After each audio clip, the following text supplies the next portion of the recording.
Wah gini nih, suasana kopi, ngopi, warung kopi di Aceh nih. Nah ini, tinggal tunggu kopi kita kan keluar.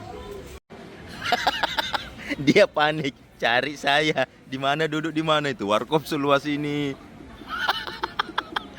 Sampai ditanya yang punya, lihat enggak bapak-bapak yang baju biru tadi? Telepon saya enggak, ditelepon enggak kuangkat. Panik dia, panik. Nah, ini dia kopinya, Deng. Nah, ini kopi klasik dari Aceh nih. Namanya di Dawa Kopi. Nah, itu rame sini pagi, siang, sore, malam. Jadi ini dimasaknya di sana itu, dimasaknya ditungkunya di sana itu pakai kayu bakar. Nah, dari aromanya saja sudah mantap, mantap, mantap. Mantap. Ini enaknya di sini kalau ngopi di Dawa itu dapat tempat pas di bawah pohon gersen. Sekalian petik. Ini nih.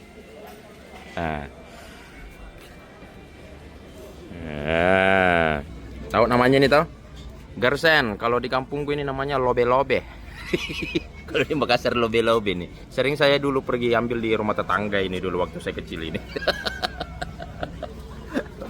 Oke, Dengku ngopi dulu lah. Sepapat dong. Hui.